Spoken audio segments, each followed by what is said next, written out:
Hi, this is Dr. Painter, and we're going to be talking about the diabetes self-glucose monitoring assignment that you guys will be doing over the next few weeks. So this video is to really demonstrate how to use a meter. Today I have just one example of a meter that we're going to be, that you might be using this year in the workshop, but we will be using several different meters. So some of the techniques will be identical between meters, but what we'll talk about is making sure that you follow the directions in your meter to make sure that you follow the proper procedures. So in your baggie you should have not only your glucose meter, but you should have a couple of other pages. One is the actual assignment, so refer to that for the specific directions and the due date, and the date of the workshop for that year. The next is a student glucose monitor evaluation sheet, which you'll need to fill out and turn in during the workshop. And then you also have a logbook for you to record your results and an example of a logbook of how to fill it out. So part of the supplies that you should have inside your book, in your bag, are some alcohol swabs, a couple of Band-Aids, and you should have 10 Lancet devices.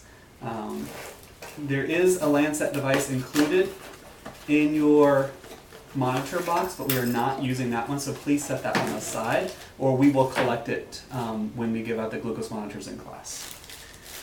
Once you open up your box where the glucose monitor is, you have lots of different papers, lots of different stuff in here. Again, set that aside, but hang on to it. And the one important thing in your meter guide, in your box, is the actual user guide. This particular example has one in English and in Spanish, so use whichever one's appropriate. And I highly recommend it, especially the first couple of times you test your blood glucose, to actually look at the user guide and follow the directions step by step until you feel comfortable enough to not have to use the guide. Because what I'm showing you today may not be applicable to the monitor that you have, so it's really important to double check. So the monitors usually come in a package like this. So you're going to open it up, and inside the monitor, inside the kit, you have the Lancet device that comes with the monitor. So this is the one we're not going to be using for class.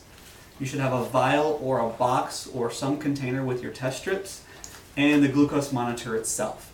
This happens to be a fairly small one, but it does have a pretty large display. They come in all shapes and sizes with different capabilities, and that's part of your glucose monitor comparison chart. Will highlight some of those features. So the first thing you do need to make sure that you do is get all of your supplies in order and ready to go. So in this case, I have my Lancet device, I've got an alcohol swab, I have my meter, and I have my vial of test strips. As you have your vial of test strips, make sure that you verify whether you need to look at the code, whether you need to actually code the machine, make sure the test strips are not expired, and that everything looks normal. Same thing with the monitor. Make sure that it looks nice and clean, and that all the places look like they're in order.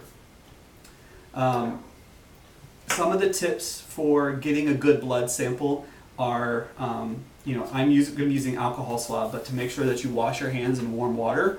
You can hang your hand down below the level of the heart or down just by your side for a while. I've even had some people sit on their hand if it's really cold to make sure that that gets nice and warm and the blood gets flowing. You can also rub your fingers a little bit. So again, anytime you do this, make sure that you've either washed your hands or use the alcohol swab after, just to make sure you clean anything up. So in this case, the one-touch strips are very small. And there's two sides of any glucose meter strip. You have the side that goes into the monitor, typically looks like some metal prongs, and then you have the side where the blood sample actually goes. In this test strip, the blood goes on the very top of the test strip. Some of the test strips, it can go on the side.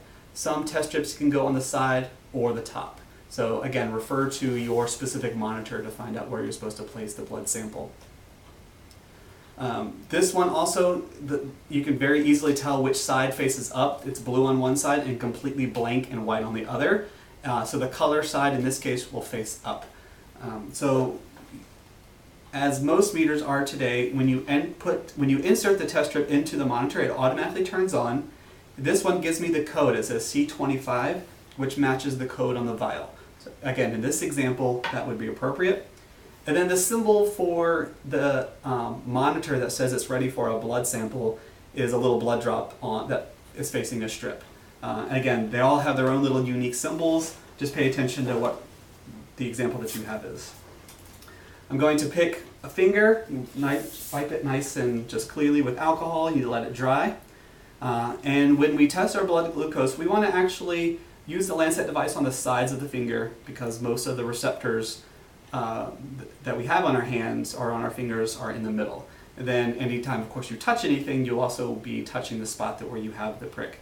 You'll be checking your blood sugar at a minimum of 7 times, 6 times at home and 1 time in workshop. So you do need to rotate your fingers that you use. So you got 10 fingers, you're only checking 7 times. So you can use one finger multiple times, or you can use a different finger every day that you check.